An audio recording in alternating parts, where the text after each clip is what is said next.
Yeah, I'm not gonna let up the brakes on this on this possible time paradox hypothesis, because what could happen, and with certain leak out projects like Philadelphia Experiment and the Montauk Project in upstate New York, you still got this possibility of a swap out in time. With a swap out in time, you could be looking at a whole swap out in history, to the point where, you know, people are having their histories replaced. Like, what if you came in this thing originally a king or a queen with a whole dynasty in the right time? You ever notice why some of you who might be quote unquote underprivileged, y'all seem to be real resourceful, real good with money, huh? Like, if the aid ain't enough, or y'all working with the aid, like y'all making magic happen with the little that y'all get. What if y'all was really rich? Like, in actuality. And part of the time swap hypothesis, you know, covers you the other way. Like, what if you started off as a king or queen again, but you've been sent into the 1900s as a pauper, but originally in the 1700s when it started, and when you came and when your people came, y'all were the owners of the land and y'all were a monarch. See, with the whole idea of the alien agenda comes the entertainment of this idea that there's technologies that allow people to jump back and forth through time, any amount of time too. Like, a person, you know, can every 5 minutes go, you know, travel thousands of years. This is what's covered under the inside of the alien disclosure. This is the part that they kind of want to be hush-hush about. They're more concerned about what the aliens look like, to throw you off. It don't matter what they look like. What they doing.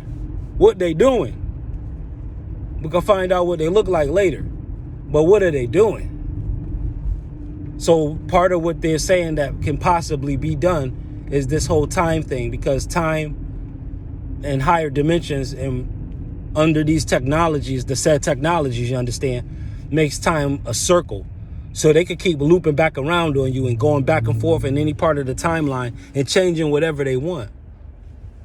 This is how you could come up with movies like Jumper.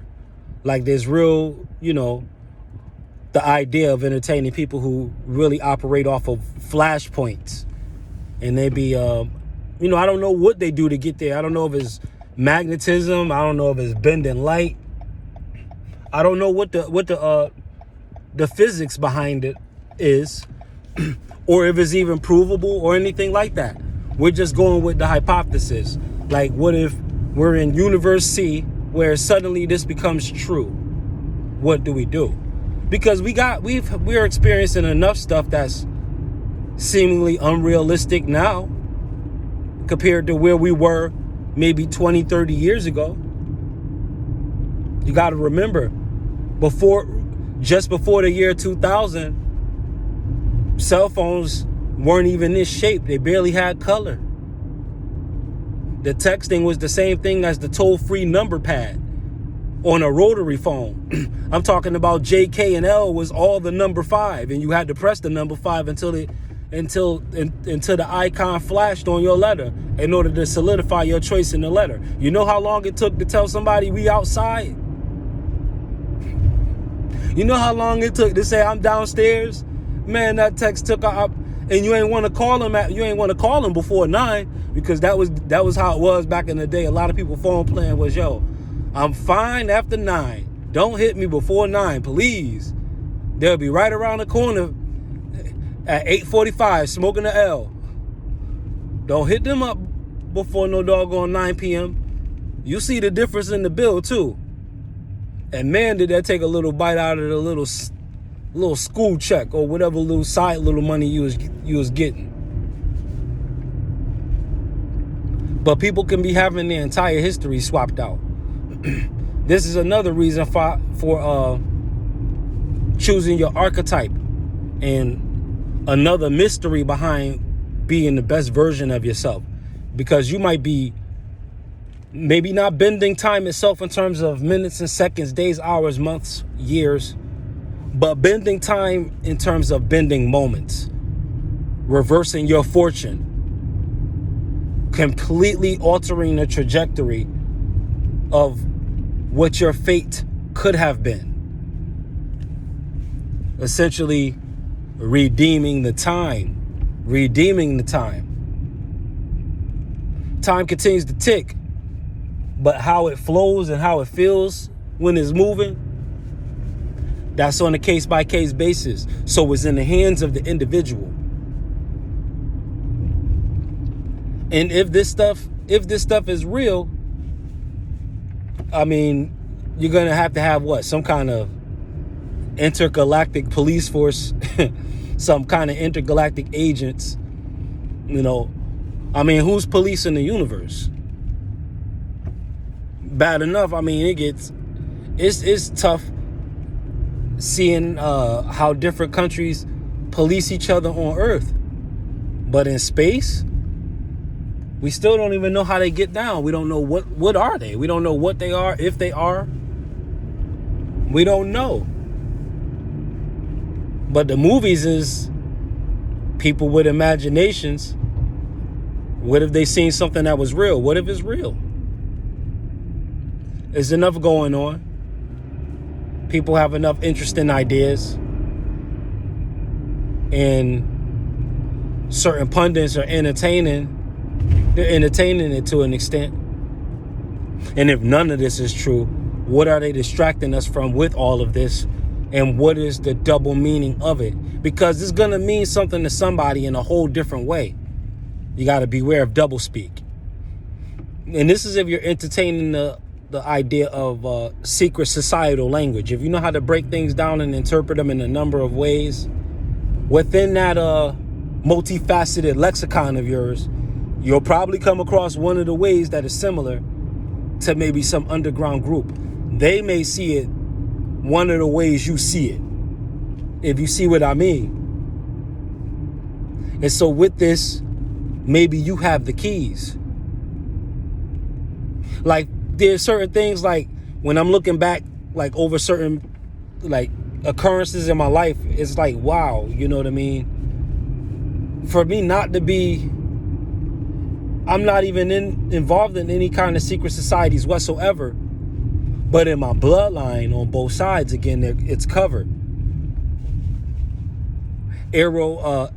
Esotericism runs in my blood. And it's part of the tradition. Although, again, the colonial touch of whatever happened in one version of the 1700s caused a more pilgrimatic expression of religion. So it was just the old time religion of Christianity. Whatever was given to them from England to the South, like on that level. But with all of this occultism and mysticism, what if that's originally what you are? What if you were originally a tarot card reader or an astrologer or a mystic? I mean, you like stones, you like different incenses, you like to learn about different things, you like nature, you appreciate it a little more than the average person does. That might be connected to what some would call a past life identity, but what if it's more so an actual life identity? And this is like more of an expression of the false present, like conditions and factors and certain periods of history positioned you to be in a lesser vocation than what you were intentionally and originally positioned in. You could have been a banker, like in actuality, but it turned you into a beggar with the time swap. Could have been a king in actuality, but became a pauper after the time swap. You could be the Merovingian before resurrections and the Merovingian during resurrections. Still got all that vocabulary, still got taste, still got style, but you were made to be a bum in this simulation. Now, there's a lot of people who seriously entertain this. And I'm not here to say whether you should or should not, because I'm more so a superpositionalist, which is to say I entertain all possible realities. Whichever reality you coming at me with, I'm going to go ahead and try to fit it in and make sense of it. I mean, what's the worst that can happen? You got information, enough information where you're not just pigeonholed into having to believe one thing and accept one thing. You could be flexible. You can build your own mythos with a compendium of different schools of thought. This is what they say the Bible is: a collection of different mystic texts and occultic text, canonized. This is what makes it what is called orthodox. But are we in a time of orthodoxy? No. Look at the churches. In the ring, you can either fight orthodox or you can fight southpaw. Southpaw is what? The left hand. Because the paw faces what? South. And south is what? Where the heat is. Where it's warmer.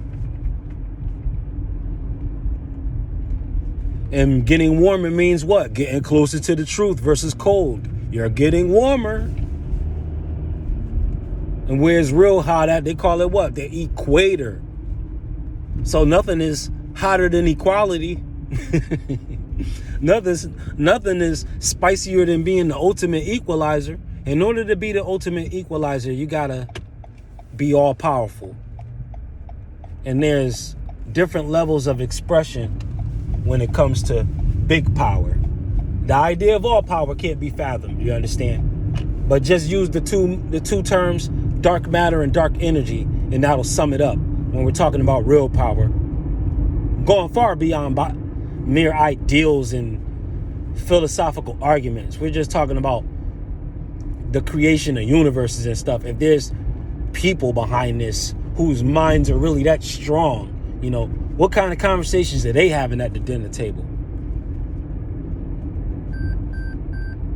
These thoughts, even if they're coming out of nowhere, you know, who's going to engraft them enough where you have the glass effect?